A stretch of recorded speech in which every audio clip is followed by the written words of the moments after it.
Okay, we should be good to go. Okay, thank you, David. Good evening. I'm going to call the school board meeting to order on February 28th, 2022. Roll call, Mark Everett, Present. Brad Befaro, I'm here. Great Val, Here. and Narcy. Oh, Presente. huh? Presente. I'm being bilingual today. Oh, perfect, perfect. And Sonia. Is Sonia with us too? Yes. All right, nice to have you, Sonia. The school board will hear public comment for unscheduled public appearances received through the designated form on the district website. Patrons who wanted to comment live via Zoom should have already registered as a participant, completed the form to provide their information, and indicated they were going to provide a live comment. If you are providing your comment live as a Zoom participant, please be sure your full name is displayed in your Zoom profile. You can change that by clicking on the participants button, hover over your ID, click rename, and type in the correct information, and then select OK. Comments will be read by district staff or delivered live via Zoom at the appropriate time on the agenda and will be limited to 3 minutes. Please stand for the flag salute. I pledge allegiance to the flag of the United States of America and the republic for which it stands, one nation, under God, indivisible, with liberty and justice for all. At this time, we'll have introduction of the audience and staff. John O'Neill, Assistant Superintendent. Kevin Duran, Director of Human Resources. And Share Director of Student Services. David Warner, Communications. Eileen Clute, Business.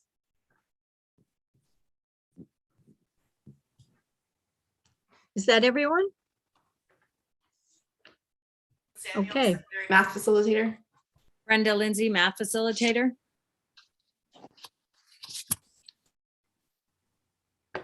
Anybody? Juliana Kelly, Principal at Neil Armstrong. Hi. Hi. Okay, I should count them as they're coming because I can see on the bottom there that there was 19. Approval of tonight's agenda. Do I have a motion to approve tonight's agenda? So moved. Second, all in favor? I guess I have to do a roll call. Mark, Yes. Brad, Yes. Val, Yes. Narcy, Yes. Sonia? Yes. All right. Correspondence and celebrations. Dave? I'll cover that in, I do have some, but I'll cover it in my superintendent comments and calendar notes. Okay, thank you. Sonia, student representative report. So a couple of weeks ago, we had another Random Acts of Kindness week.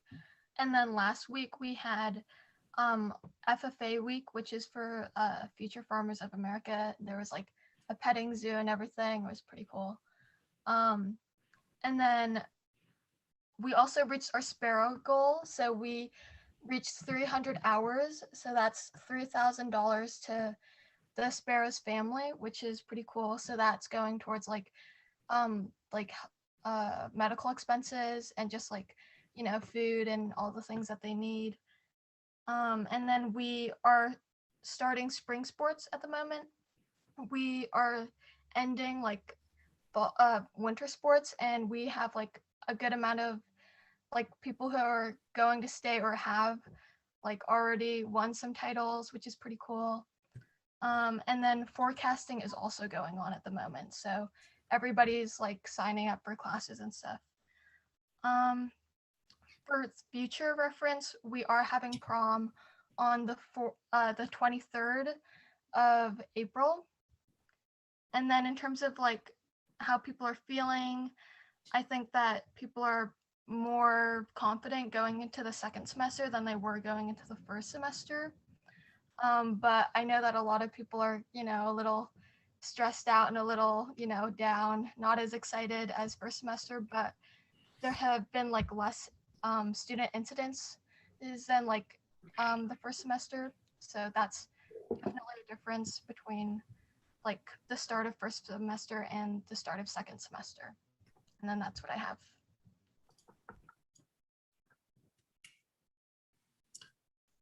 Any questions for Sonia? Okay, thank you. Calendar notes, recognition, Dave? Yeah, so I'm going to share my screen here and then start out. I'm going to, there we go.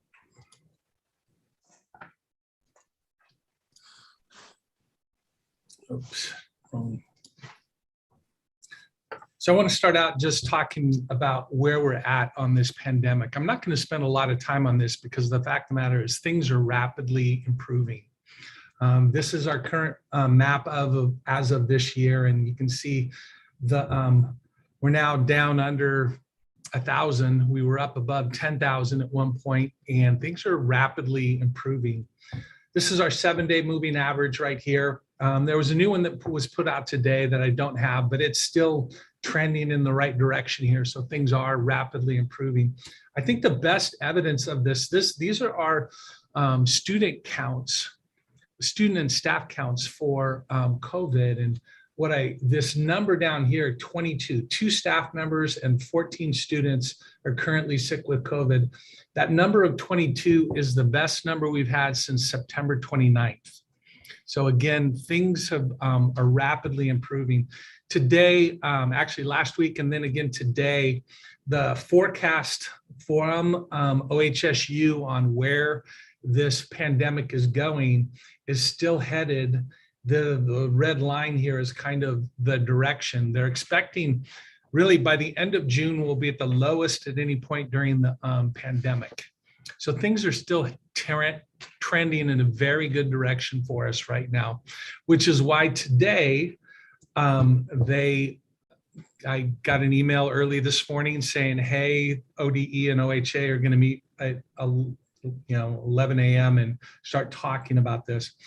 What they said today is because of the changes that are going on, CDC on Friday released a new metric by which they're going to judge how the pandemic is going. And it's based on kind of the number of, I don't have all of the specifics, but it's basically the number of hospital beds and availability of those hospital beds. And currently our Washington County would be in what they would think would be a medium category. And because of all these things going on, they've moved up. It was on March 31st, then it was March 19th. They moved it up again to basically the end of the day on March 11th. They will be ending the mandatory mask mandate inside in indoor facilities. That means that basically on March 12th, which is a weekend for us, but we still have activities going on. So it's important. I mean, this will still impact us. Starting March 12th, it'll be voluntary for folks to choose how safe they feel and which circumstances. Wednesday, I'm being told that ODE is going to meet with superintendents again to review the RSSL guidelines. And this is something I'm spending a lot of time waiting on because of, in particular, they'll talk about these new changes and they'll change the RSSL guidance to agree with them. But specifically, the guidelines around quarantining and isolation, I'm hearing are going to change, which would be good. But I don't know what those are, and I'm supposed to find out what those are on Wednesday. So I will communicate in my Friday communication kind of where those things are as soon as I know them. In the meantime, we'll continue to protect students and staff through our layered health protocols. We've increased ventilation and outside air. We've got a HEPA filter in every single classroom. We'll still be encouraging social distancing. We'll continue to work sanitation around the high touch points, and anyone can choose to continue to wear a mask, and we'll continue to provide KN95 masks to our staff and to students who need them inside of the school. So all of that is still capable. So that's kind of where we're at right now. There's still some big questions to be answered on Wednesday, but actually things are improving rapidly, which is great. I also were convening the bond committee. And so we did work last year on the long range facility plan. We'll be sitting another group to basically do 4 meetings over the next 3 months. And it's looking to kind of put the final details around what a bond may look like. In particular, we've engaged PSU again because the most up and down thing right now is enrollments and what is going to happen and what's the best prediction. So we do have new numbers coming back around that. We're looking for 2 board members to participate in this. So if you're interested, please get a hold of me. Let me know. The first meeting is March 16th. And I'll be reaching out again to find who would like to kind of get involved with this. And then I wanted to just as a way of celebrating and kind of our correspondence, Mrs. O'Neill and myself received an email from a Portland area resident. Our mariachi group called Mariachi Tradicion participated in the first day of the Portland jazz scene. And they were actually the opening act for a group called Flor de Toloache. And this person in the crowd wrote this to Mrs. O'Neill. Dear Mrs. O'Neill, I had the extreme pleasure of attending a concert by the group Flor de Toloache and their opening act, the most talented Forest Grove High School mariachi band. I just wanted to reach out to you to let you know what a fantastic group of students, so talented, so poised, such great ambassadors of Forest Grove High School. I do not know if you attended the event, but the audience was blown away by your students. A well-deserved and enthusiastic standing ovation was given to this impressive young group of young people. You have every reason to be proud of them. We were enchanted. Have a great week, Kathleen Faraday. So I just wanted to share that with the board. Again, a mariachi group having the opportunity to open for professional performers is just awesome. So that was our mariachi group. And then I wanted to just highlight that we had late last in the last weekend, Forest Grove High School girls wrestling team are the state champions. Wow.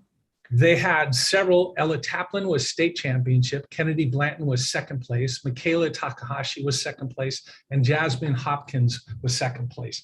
Guy Takahashi was well earned a great honor of being coach of the year, which he definitely deserves. So I just wanted to bring up what a great, I mean, there's only, I think, 2 state championships for the Forest Grove High School, and both of them are women's teams. And so just wanted to celebrate these young ladies. Lastly, I wanted to just kind of go over on March 4th, we have a mariachi concert at Forest Grove High School at 7 p.m. So if you want to see some of those folks perform, that would be a great place to go. We've got the NAMS choir and guitar fundraiser coming up on March 8th. We got a band concert on March 8th. Choir concert on the 10th. Spring break is running March 21st through the 25th. And then we've got senior showcase happening on March 31st. So it looks like, again, NAMS is having their curriculum night, incoming 6th graders. So again, we're starting to get back to normal. So it feels good to kind of be talking about some of these pieces. And with that, I'm going to end my comments. Any questions on COVID or what's going on currently in the with these changes from the state? Dave, is the event on the 4th free? Is it open to the public? Yes, it is. Okay, thank you. It was wonderful to see that beautiful picture of the kids in Portland playing. It was just great. And I must say, I'm because I don't have any kids or grandkids in the school program, I did not know we had a girls wrestling team, and hats off to them. Yep. That was great. That was really wonderful. Thanks, Dave. The next part of our report tonight, or agenda, is unscheduled public appearances. The board appreciates community members sharing information during public comments. Public comment should be submitted through the designated form and will be read by district staff or registered Zoom participants who indicated through the form they wanted to provide their comment live. Public comments will be limited to 3 minutes, as is the protocol for board meetings. Public criticism or complaints about school district personnel are not allowed at this time. When it is your time to share your live comment, your name will be called and the district staff will connect you to the meeting. Please state your name and relationship to the district before you read your comment. A district staff member will be timing the comments. They will alert you with 1 minute remaining. The question and answer is available if you are having technical problems, but is not for public comment. Are there any comments that will be given live tonight? You're muted, Dave. Thank you. Yes, we have 2 live comments. We'll start with those and then I'll read the other ones. We'll start with Amy Patton and then we'll move to Angela Gunther. Amy, I'm going to go ahead and push you into as a panelist right now. You should become a panelist now if you want to go ahead and unmute, and I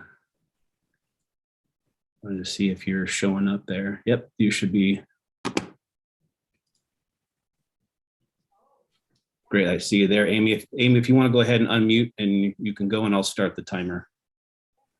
All right. Well, I actually have a letter to read, which has been signed by 112 parents, grandparents, students, and community members to strongly urge Forest Grove School District to return to masking choice to parents and families. And we sincerely appreciate the communication sent out today by Dave Parker. The only issue with the communication is the email said that it was the intention to allow masks to be optional. And the message stopped short of saying masking will be optional when Oregon rescinds the school masking mandate. So I just saw the graphic that Mr. Parker posted, and according to that graphic, it looks like we will have optional masking on the 11th. And with that said, I'm still going to send the letter out to the school board members, and just so you know that, you know, there are parents and families that feel really strongly about this, and we just want to say thank you for bringing that choice to our families. You know, this is what's right for children in our community. And now our children will not be the only ones in the community that aren't allowed to unmask on the 12th. You know, they won't be spending their weekends at stores unmasked and then have to show up Monday morning masked. And also, it's going to communicate to them that our schools are safe. That was our only issue. That was one of our big issues, is that we're going to send our kids to school and they're going to have completely different rules to follow. And that's not true. Our schools are safe and our kids deserve to feel safe in their schools. And so I just want to say thank you for that. I do have this letter, and I hope each one of you read it and read the names of each one of us that took the time to compose this letter. Again, there was 112 signatures on this letter. So with that, I just want to say thank you for doing that for our families. Thank you very much, Amy. We will read your letter. Thank you.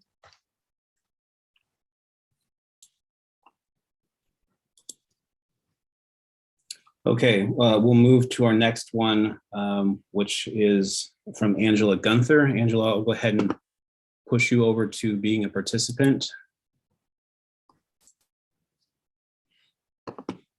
And one, there we go, Angela. Go ahead and unmute, Angela, and you can go ahead and reach or do your statement, and I'll start the timer. Okay, thank you. Can you hear me? Yep. All right, perfect. So first, thank you for the opportunity to speak to the board. And I understand that mask mandates will be lifted in Oregon. And I'm happy to hear that Mr. Parker said today that masks will be optional for students and staff.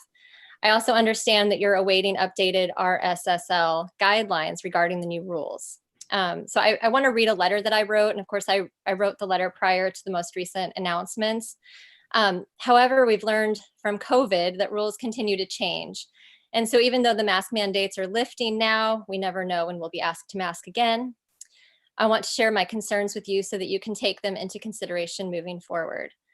In addition, I've been hearing that mask and quarantine guidelines may differ for vaccinated and unvaccinated individuals.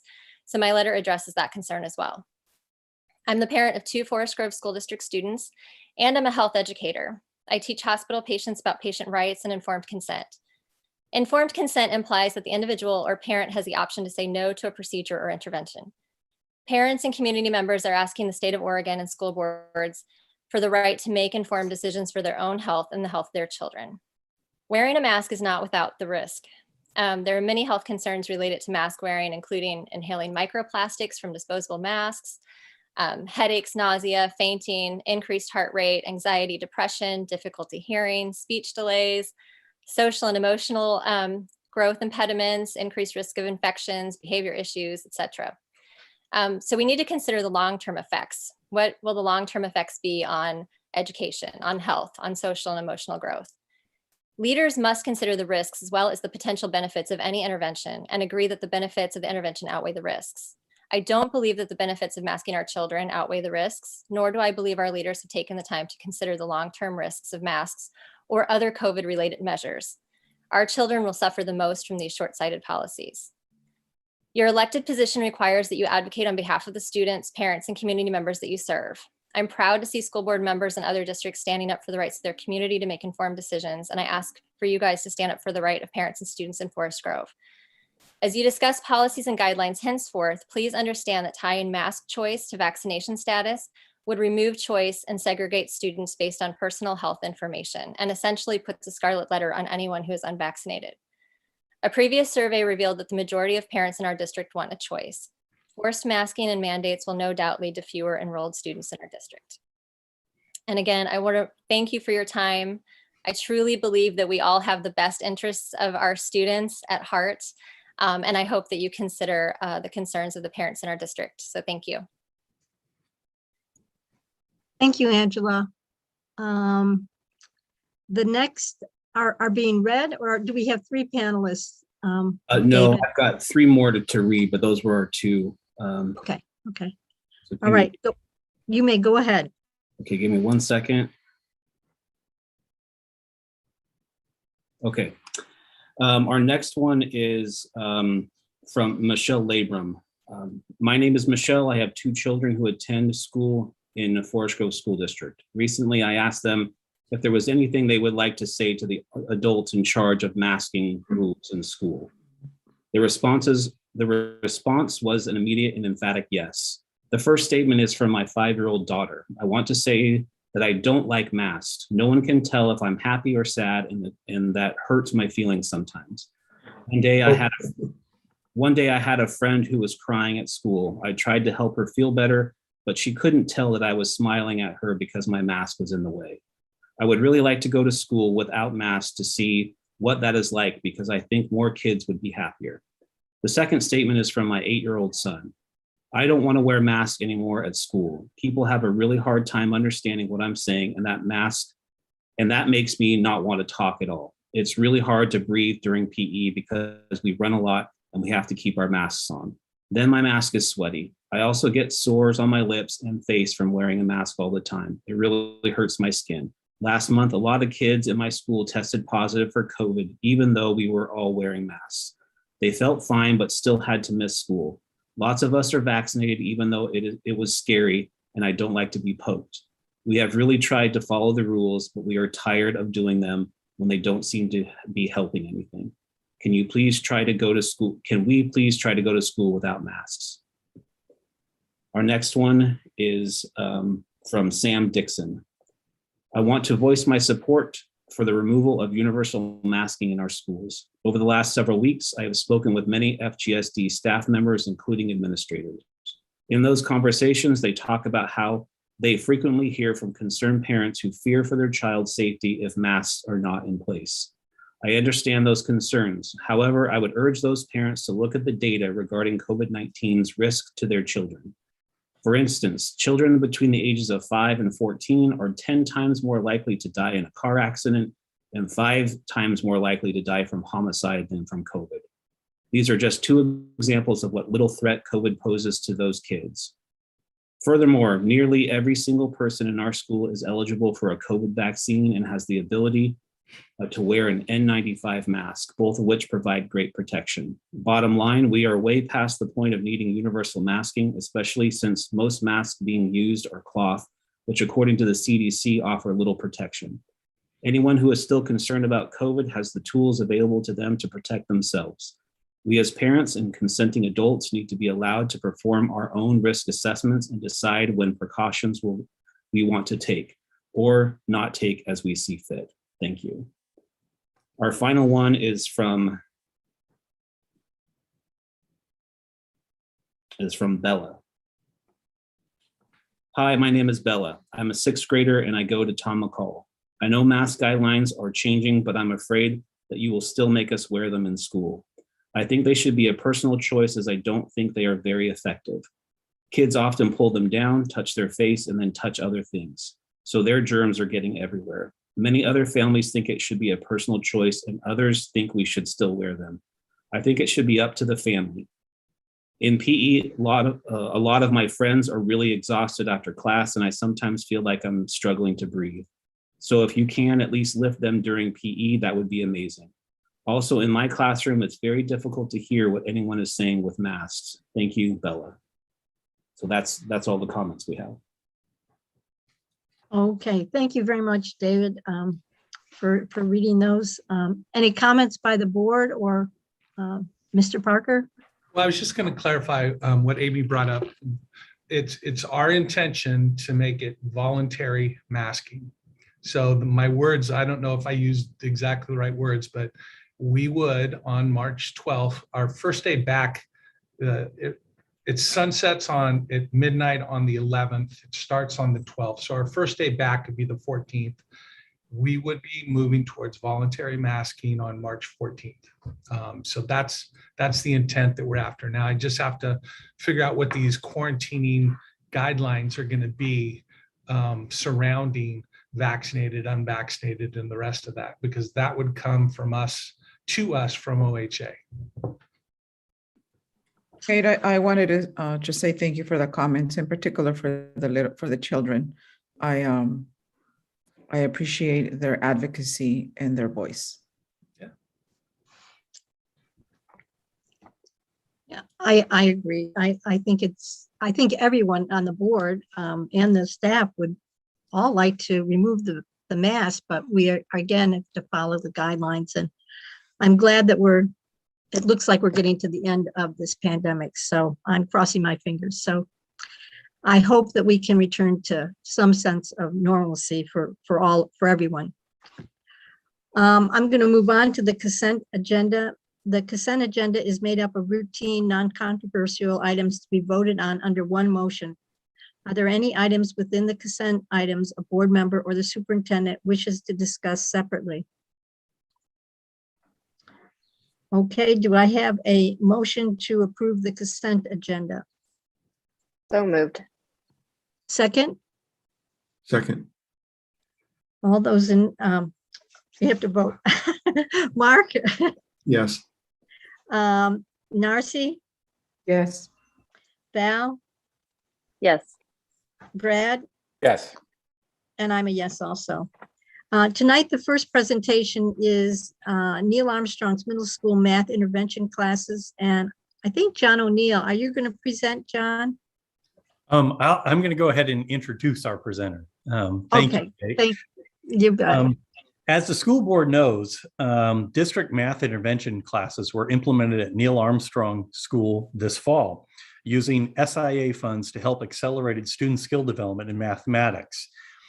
And enrolled students receive a double dose of math support through their regular math class, in addition to the math intervention class.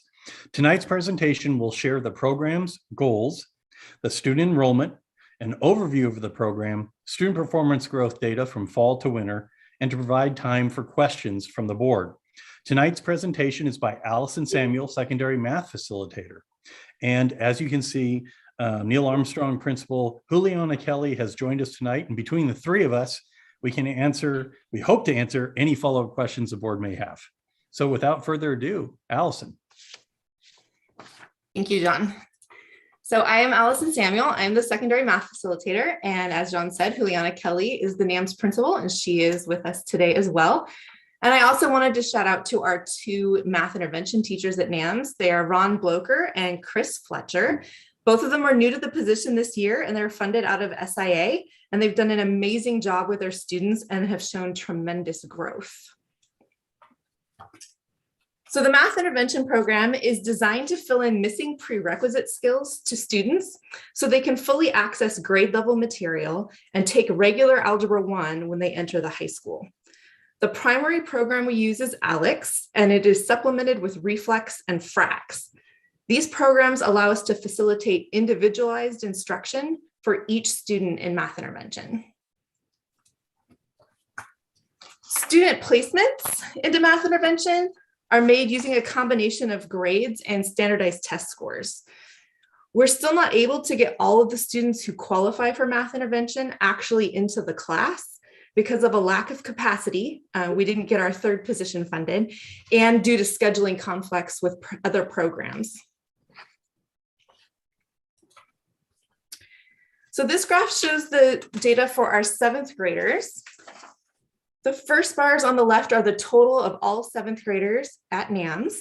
And then it's been broken down into the second set where it's 7th Common Core math. That's the regular math class for 7th grade. So the total would include students in Accelerated 7 and Algebra 1, in addition to the regular 7th grade math class. And so it's just been broken down. This is the regular 7th grade math class.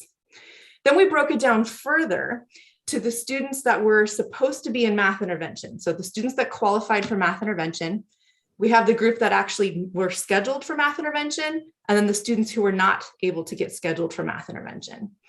And as you can see, the students who needed intervention and were scheduled for math intervention made twice as much growth on the IEP as the students who needed math intervention but were not able to get it.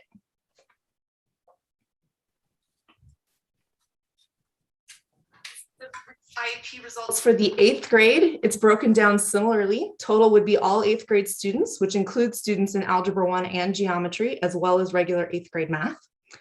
And then the second set is just students that are in regular 8th grade math. And then again, we have the students who qualified for intervention that were actually placed in intervention, made more than double the growth of the students who needed math intervention, but were not able to be placed into it.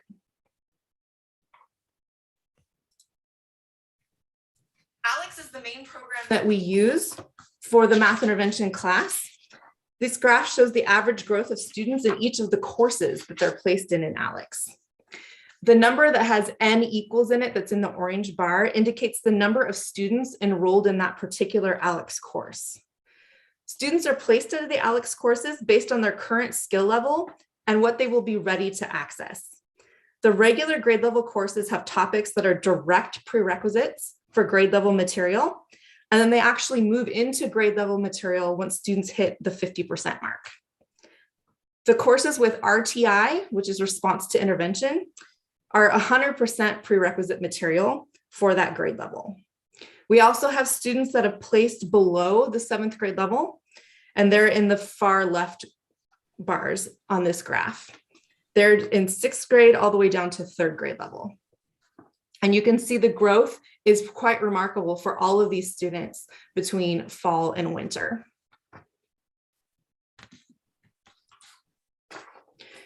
So we surveyed our students to find out what our students felt about math intervention class. We got 133 responses. 74% of them felt that math intervention did help their overall confidence with math. And 71% of them felt that math intervention helps them with their regular math class, even though they don't cover the same material. The material covered in math intervention is all prerequisite material for their regular math class.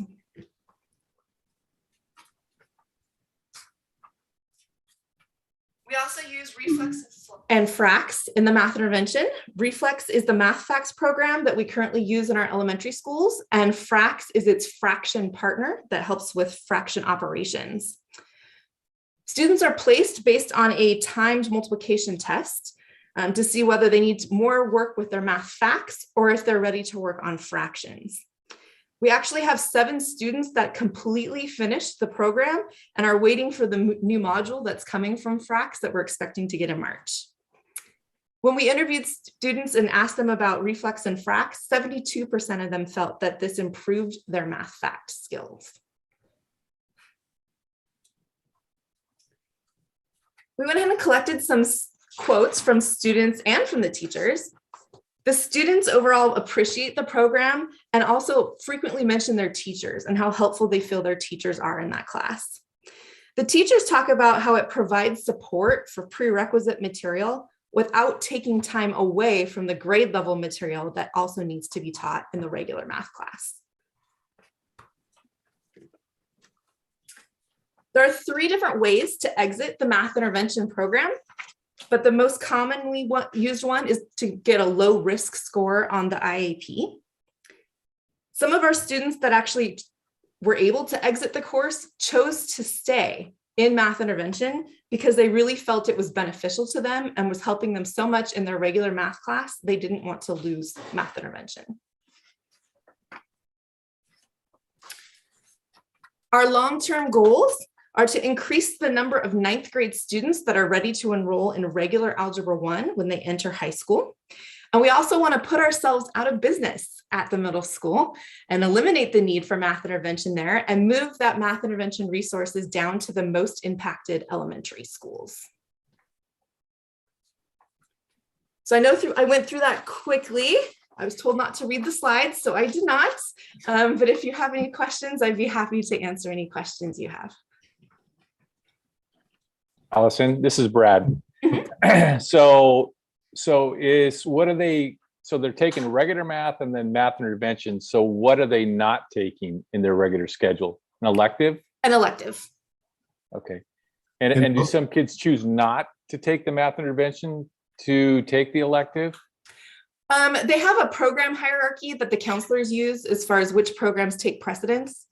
And then beyond that, if they don't want to be in math intervention, then it has to come from their parents. Okay. And then another question would be, is it a computer program that they're logged into? Is that what? Yes, okay, it is a computer program. Mm-hmm. So the role of the teacher is to do what? So the role of the teacher is to facilitate small groups. They also do one-on-one tutoring and help as students get struggling on different things. The program gives them, the teachers, a lot of data as far as how students are progressing, what they're stuck on. So they can pull, let's say they have 3 students in class that are all working on the same topic. They can pull those 3 students together. The big reason we use a computer program is because it does allow complete individualization for every single student. So every student is progressing at their own rate and on their own path that matches what they actually need to learn so that they're not listening to instruction that they don't need. So it's a similar model to Math Workshop at the high school then?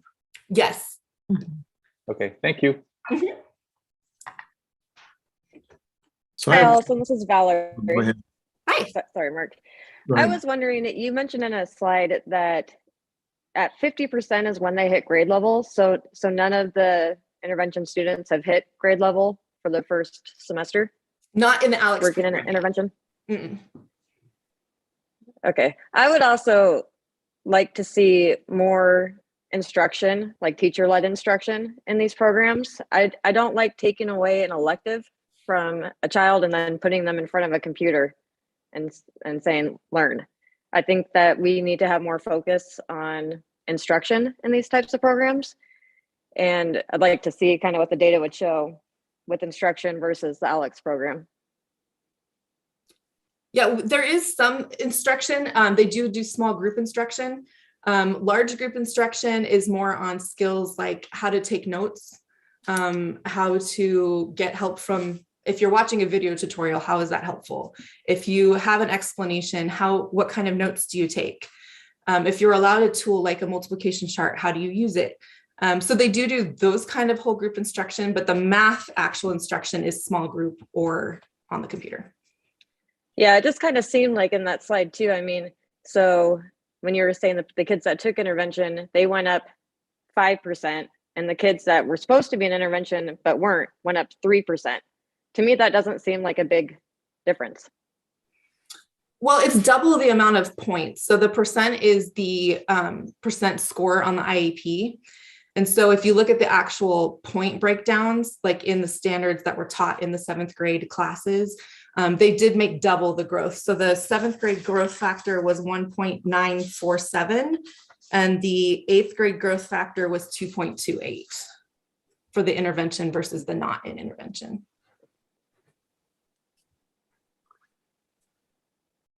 Any other questions for Allison? Mark, do you want to answer? Okay. Yeah, I think I saw that 344 were identified. Is that the number? But that not all of them could be placed. I think I heard you say. Yes. Mm-hmm. That's a capacity issue. Is that? It's a combination. So part of it is a capacity issue. We only had room for 250 at the beginning of the school year, so we couldn't get everybody in. The other issue is scheduling. So if students were in ELD and dual language, for instance, then those programs trumped math intervention. And so they didn't have the elective space to take math intervention. Okay. So that's the other reason. Okay. And then the placement in it. So I would imagine out of those 344 students, you've got a wide range of scores, some who are maybe quite low and some who are quite close to meeting whatever the standard is. Yeah. How do you, if you're somebody who's fairly close to meeting the standard, but you're still identified in the 344 that were identified, how would a student be able to, can a student elect to opt out of that? Is that through their parent? Is that how that That's happens? through their parent, yes. Okay. And they do get, so we took the fall IEP after we'd been in school for a week or two. And there was a certain score that if they met that on the IEP in the fall, then that made them low risk. And we removed them from math intervention then in the first 2 weeks of school. Yeah. Okay. I guess I don't know. I assume that you're using some discretion in who you place, sort of. I mean, I wouldn't say require, but you're going to identify them that they should be in this, and you're going to communicate that to them. And I guess I would hope that there's some, for those that are at the higher end of, how do I say it? Higher end of almost getting to the requirement of not being placed. I would hope that there's some latitude there for them to opt out, work hard, and take an elective class. Yeah, and those students that were in that very highest group, we actually we had them as the lowest priority of scheduling wise for first semester, so that they would have fall and winter IEP scores to try to test out of the program before they were actually placed into it. So that very high group, for the most part, we're not in it first semester. Okay. Okay, thank you. I have one more real quick question. So if your baseline that you're working toward is Algebra 1 in the 9th grade, do we have an idea of how many of those 344 would not be eligible for Algebra 1? In other words, if your goal is to increase the numbers coming from NAMs to get them ready for Algebra 1, how do you quantify whether you're making progress or not toward that goal? Well, we're going to be doing forecasting. Actually, we're working on math forecasting right now. And so one of the things that I do is I look through all those placements and look at those 344. We use the same measures as far as grades and standardized test scores when we're placing into the high school, as well as teacher feedback. So the assumption is of the 344, all 344, or maybe, one or two would have been not placed in regular Algebra 1. So any of them that we get up to that, and I won't know that until I finish the placement recommendations that I'm working on right now. We'll see how many of them we can bump up into that Algebra 1 group. So I would be curious to know what the first year looks like and what the second year looks like in terms of making progress toward that goal. Yeah. Yeah, I think that would be very interesting. Yep. Okay, if there's no further questions, thank you, Allison. Thank you, John. That was really informative. Did you have another question, Brad? No, I just thought Allison did a good job. Yeah, she did. Yeah, thank you. That was really informative. The next presentation is the district math facilitators update. So is that you, John, and Allison And Brenda, yes. Yeah. Yes. Okay, thank you. great. Go ahead. So tonight's presentation, we will introduce our district math facilitators and identify the goals for these positions, the grade level and content areas of each assignment, identify roles and responsibility for the positions, and to examine time and effort data this year to date, as well as student performance data in mathematics. Time will be provided to respond to any questions from the board. And at this time, it's my pleasure to turn tonight's presentation over to Brenda Lindsay and Allison Samuel, our district math facilitators. Thank you. I'm Brenda Lindsay, and I'm the K-6 Math and STEM facilitator. I also facilitate K-6 Health, our garden program, and our Makerspace program. And once again, I'm Allison Samuel, and I am the secondary math facilitator. So one of our goals this year was to provide flexible, just-in-time support. And that goal came about because our teachers were overwhelmed by the amount of changes in the classroom and the amount of information they were being overloaded with. So we responded to this by providing multiple opportunities for professional development and just-in-time support. And this is really where teachers can choose to drop into these support sessions as they feel they need them. And we also had multiple trainers at these sessions, which allowed us to differentiate PD and go into breakout rooms and give teachers what they needed, when they needed it, and at the level they needed it at. This also included responding to phone calls and emails, sending video tutorials, and answering meeting requests that regularly come in. Our next goal, another goal area, was to support all students in our district towards becoming college and career ready by the time that they graduate, which we do through content and the PLC process.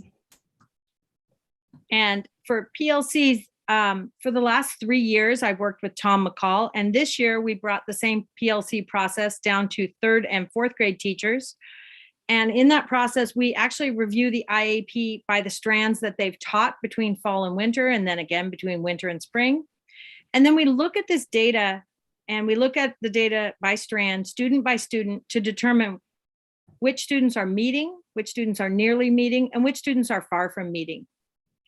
And then we go back and look at best practices to determine what extensions, what reteaching, and what small group supports are needed to support these students. In grades 7 through 8, the focus has been on alignment in instruction, formative and summative assessments. And they've also been working on identifying and addressing immediate prerequisite skill gaps. The high school has been focused on adding interventions and extensions after each of their formative assessments this year. These colorful charts are how we spend our time. The blue slice is for subbing. So in addition to single day subbing, I was a long-term sub, half-time live instruction for 6 weeks for the online academy. And in addition to single day substituting, I was a long-term substitute for 2 blocks at the high school. These were college dual credit courses that I was covering, so they also required quite a bit of additional time for grading and student support outside the regular school day. And the red slice is for program administration. I'm the program administrator for the K-6 math sites, which are Think Central, MyHRW, Reflex, and Frax. I also manage the Great Body Shop health site and our district created STEM sites. And I am the administrator on the 712 math sites, several of which need to be hand rostered because they do not sync with Synergy. So those would be Alex, Reflex, Frax, MyHRW, and then the hand rostering also for MyHRW for our credit recovery programs. Yellow piece is for our PD that we've given. And as I mentioned earlier, the PD program kind of moved into that just-in-time support so we could allow teachers to access PD in a timely manner that we were hopeful was meaningful to them. This would include PD in Frax and Reflex and Canvas. We also provided traditional PD at our new Teachers Institute and the introduction to Canvas and Zoom. And then I also provided PD at the new Teacher Academy. I've provided it for Alex and PLCs in general. I've also had additional drop-in support for teachers for Canvas and classroom structures and routines. Mentoring in the green, I have 22 new teachers. And I have 4. And we meet with them weekly. And topics may include math, health, STEM, Canvas, Kami, Zoom, grading and synergy, best teaching practices, and general questions about their students, classroom, school, or district. And then instructional support in the teal, instructional support is given to any staff member that's not a first-year teacher. So second year and above, it is called instructional support. And I meet with all of my second-year teachers at least every other week, and then all other teachers as requested. And having 107 K-6 math teachers that I work with, I provide my support to second year and above on request only. And then the light blue is our PLCs. And we're going to be showing you in a few slides later the PLC process and some of the outcomes that we've seen. The orange is collaboration. So in addition to collaborating with each other, we also work with the other instructional coaches in language arts, ELL, and SEL to provide an aligned system of support. Collaboration also occurs with outside agencies such as the ESD and ODE. And providing resources. In the purple, we both send out math workbooks and support students and staff with online resources. I also manage the distribution of health magazines and our STEM supplies. So data collection and analysis, in order to evaluate the effectiveness of our programs, assist in placements, and provide necessary data to teachers for everyday instruction, we collect and analyze data from a variety of sources, including the IAP, ALEX, Reflex, FRAX, Think Central, and MyHRW. And for PD received, there has been limited time this year to receive PD, but we have been able to join the district equity work, Jim Knight's coaching workshops. And over the years, we've both attended AVID conferences. And this year we will be hopefully attending the AVID Summer Institute. For program development, that includes expanding our current programs and working with outside vendors. Since we've had this current math adoption for 6 years, we've already created the AVID notes in grades 3 through 8. So there's not a lot of new development happening in those grades right now. However, this area does include the new courses we're creating at the high school to meet the new standards. We also are sometimes called on to test, which is the light purple. That's to help organize or administer the IAP or the SBAC. When we're looking at support by building, my time was fairly equally divided between Echo Shaw and the K4 schools, except a larger percentage of my time was spent at Tom McCall, and that's probably because 7 of my 22 new teachers were at Tom McCall. And the online academy took a larger percentage of my time because we were starting with a new school, teachers teaching new grade levels in a new format. And then I was asked to be a sub when positions were not permanently filled. And then my district slice also includes all district-wide PD and just-in-time support. I spent more time at the high school because that's where I was long-term substituting. So all of that time went into the high school slice. There are also twice as many math teachers at the high school as there are at NAMS. My time at Tom McCall was spent introducing Alex to the special education teachers up at Tom McCall, and I've also substituted at Tom McCall. My other category includes Oak Grove and Calc, who I'm also helping facilitate. Looking at support by grade level, I was a long-term sub in 2nd and 3rd grade for the online academy. And the other area includes district-wide support or specialist support, as well as district and CNI meetings. Again, that long-term substituting made my grade 9 through 12 slice quite a bit bigger. My K6 was Alex at Tom McCall, and also substituting and cross-training with Brenda. And then my other category is mostly district level meetings like curriculum and instruction, meeting with John, and things like that. So math takes a bulk of my time. However, our teachers still need support in STEM, health, gardening, Canvas, and Zoom. The other includes district-wide can't say it today, initiatives such as Panorama, Synergy, Equity, C&I, and district level work. The vast majority of my time is spent in math. The PLC slice in the green is actually building wide PLC work. It's not math specific. I've been working in both buildings on PLC structures. If it's a math PLC, I actually have that under math instead of PLC. And then my other category is district-wide work, pre-service, equity, coaching, instructional strategies that are building wide, not math specific, and master scheduling. The majority of our time is spent with individuals or groups of teachers. Brenda spends more time than I do with individual teachers because she has 107 of them to support, whereas I spend more time with groups of teachers and PLCs and building wide. I also spend more time with building administration than Brenda does because I help with master scheduling both at NAMS and at the high school, and I'm on the leadership and MTSS teams at the high school.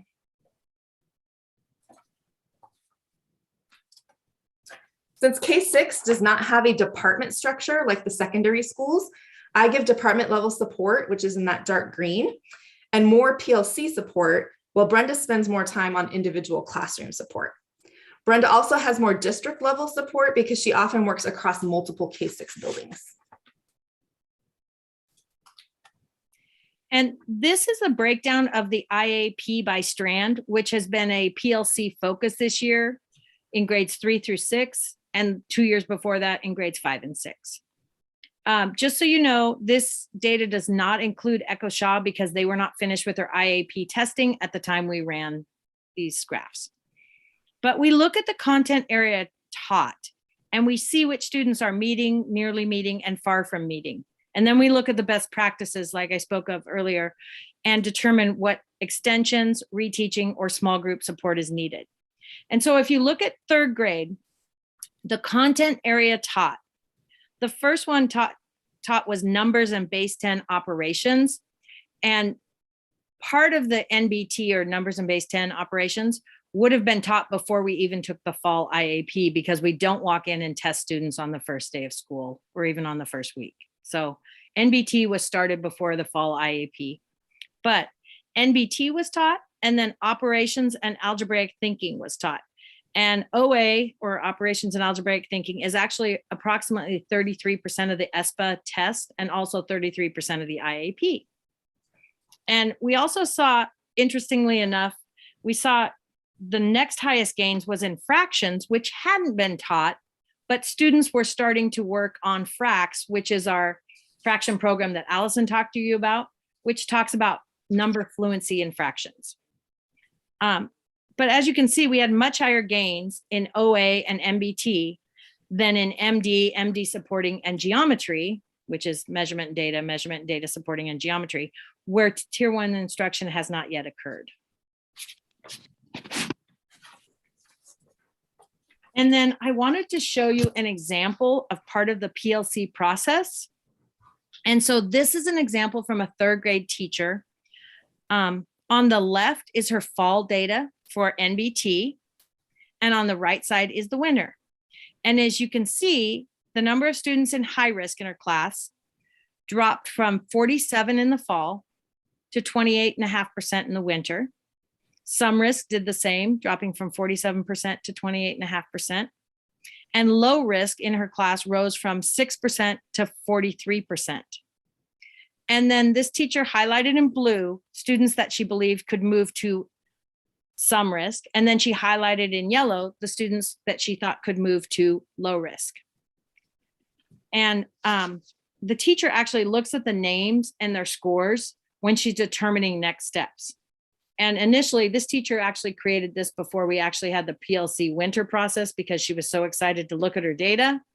And she put all the next steps in one category. But after the PLC process, we talked about differentiating that support by different categories. So high risk will receive something different than low risk, which they might be receiving extensions. But one thing we've noticed is that this process is showing the teachers how much their tier 1 instruction is affecting student achievement. And it seems to be leading to higher student learning growth goals. Because right now this teacher, oh, can we go back just for a second? This teacher predicts that 76% of her students by spring will have mastered this standard. So for the fourth grade data, the content area taught by testing time was operations and algebraic thinking with 11% growth, operations and algebraic thinking supporting with 11% growth, and numbers and base 10 with 14% growth. And once again, we think the fractions or NF was probably influenced by the use of fracs before teaching the content. But you can once again see where the 3 strands taught by in tier 1 instruction grew significantly higher than the strands not taught yet by tier 1 instruction. And the same trends occur for 5th grade. The content area taught by testing time here was operations and algebraic thinking with 9% growth, numbers and base 10 operations with 15% growth, and then they also use fracs for fractions, the NF.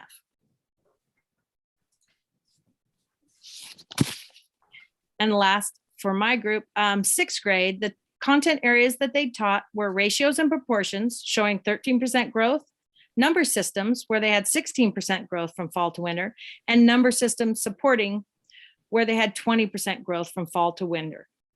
Expressions and equations, geometry, and statistics and probability will be covered in the second half of the year.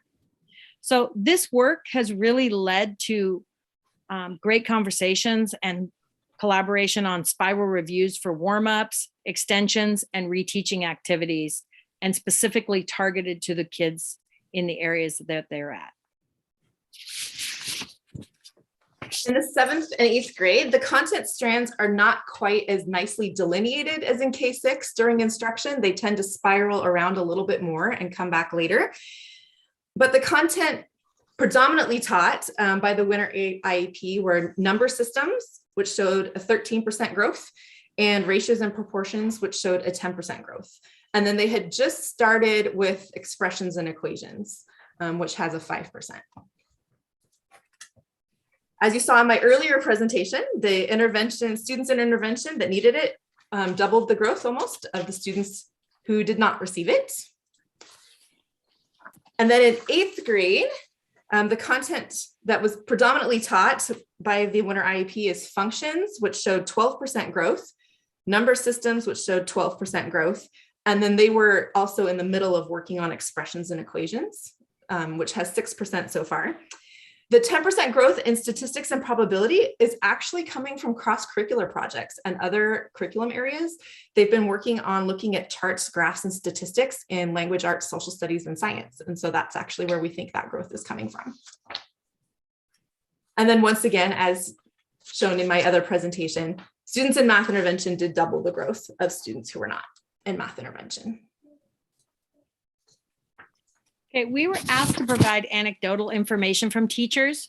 And so we tried to pull from a variety of categories, including specialists, new teachers, experienced teachers who are in new positions, and veteran teachers. And if you wish to see more, we've linked additional teacher comments to the presentation. Again, we pulled teachers from across different buildings, across different years of service, from new to veteran.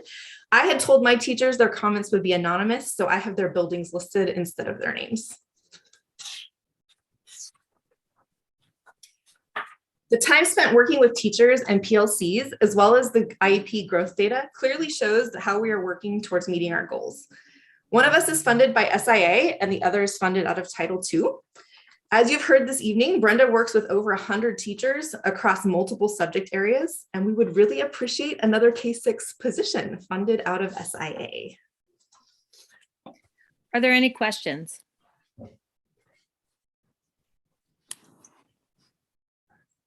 I just, Hi, Brad. go ahead, Brad, go ahead. Brenda, the substitute portion of your pie chart, was that a plan or that was just because we were hurting during that time? I mean, was that a planned thing that you were going to step in and sub? No, what really happened with the online academy, we had initial numbers in August that showed we could have a blended class of first and second and third and fourth and fifth and sixth. So we were going to have 3 teachers in 3 blended classrooms. And then in the fall, those numbers rose dramatically and we had to split those classes. So we needed a first, a second, a third, a fourth, a fifth, a sixth. So instead of 3 teachers, we now needed 6 teachers. I see. I see. And so what we did for 3rd grade was Tisa Medor, the reading coach for grades 3 through 6. She took the reading part of that. And then I took math, science, health. And we stepped in just because we did not have a permanent replacement. So hopefully next year that won't be a large piece of that pie in terms of your responsibilities then. That would be great. It was 28 days of subbing between online and then the 1-2 day subbing that we needed to do once the numbers rose for COVID. Thank you. Yes. So Brad, also just to follow up with Allison and Brenda, there were multiple days, about 2 or 3 weeks where we had no coverage left. So that's when we called them into action along with our language arts, ELD, and CEL TOSAs, as well as our district office license administrators as well. Hopefully that won't happen again. Well, I just like to say thank you to both of you, Allison and Brenda. You're wearing a lot of hats. I just like to see your calendar going from building to building and day to day. It certainly looks like we need to look at allocation of staff to continue the growth that I see happening. Thank you very much. Any other questions for them? Yeah, I'd have a couple of comments. I think that I've been able to go and observe some of the PLC work in the past couple of years. And I think that's where we're seeing actually the most change in our system. And so again, this year, pulling them into other things away from that, working with PLCs to improve instruction, that's problematic for us. And it's what we had to do this year. But I just want to, again, celebrate the fact that there's some really good work going on there, and we just have to continue to work to find more time for them to do that work. So thank you, Brenda and Allison, on that. Can I add one more thing? We were talking about our workload, and I think one area that we really need to look at is what missed opportunities are we having by not having that 3rd position as well, because this PLC work can't be brought down to K1-2 at this time because there's really no one else. I mean, there's not enough time in a day. And there's been some great science projects that we worked collaboratively with the library on. And it was amazing. We got to have a live presentation with the city library. Nathan Jones came, and we had a graduate from the Forest Grove School District, Zoe Crane, who now is an aeronautical engineer. And we got to have this live presentation of where she explained the James Webb Telescope launch. And it was phenomenal. But we aren't able to do those types of activities very often because we don't have someone managing our science program in K6 right now, except I'm doing it when I have time. Yeah.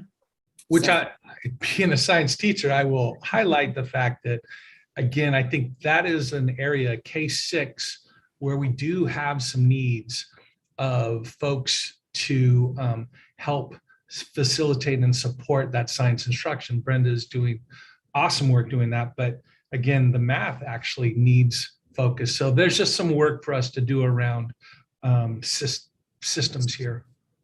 Thank you. Okay, if there's no more questions, very good presentation, both of you. You're just awesome. I'm so glad we have you. Thank you, thank you, thank you. We'll move on to, what are we moving on to? At the action items. So the first action item is the Forest Grove High School planned course statements, the math sequence. This is the second reading. John, is that you and Karen and Yes. and Allison? Yeah. Yep.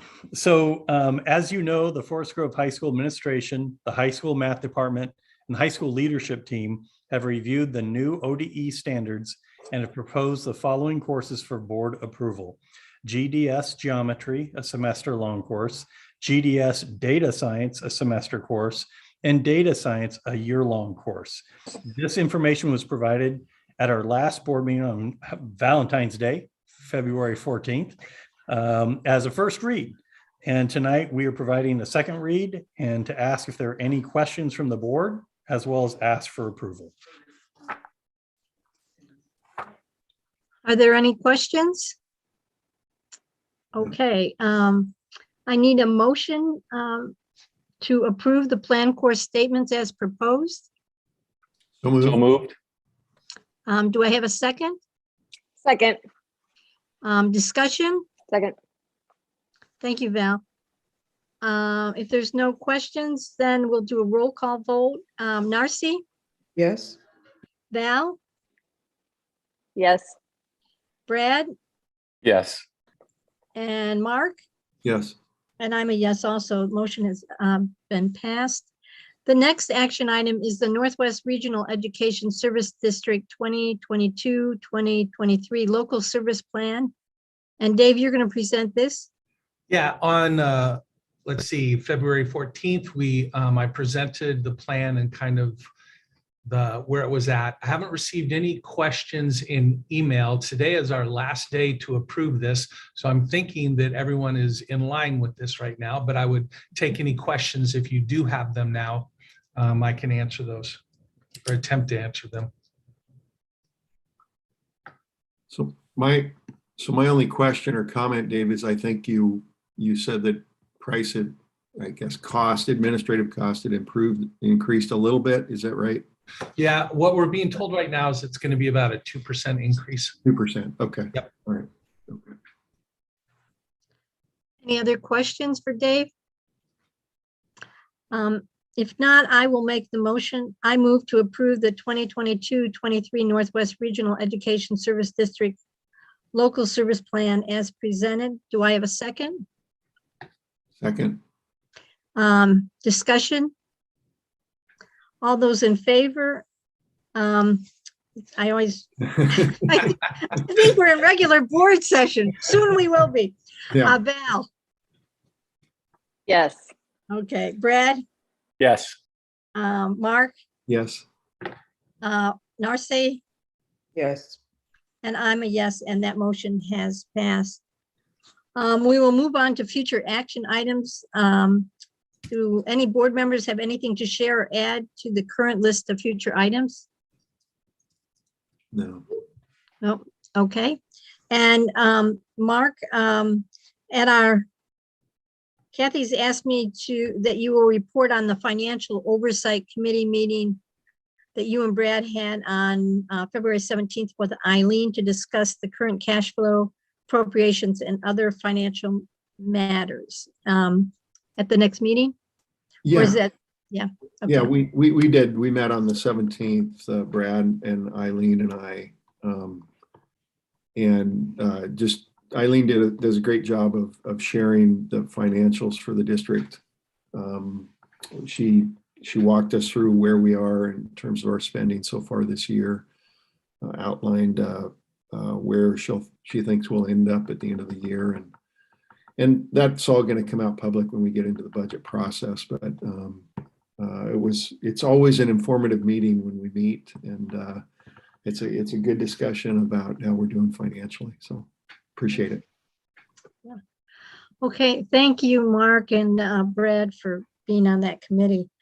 If there's no other business, I will wish everyone a good evening, and I will end the board meeting at 6:46 p.m. Good night. Good night. Good Thank night. you. Thank you.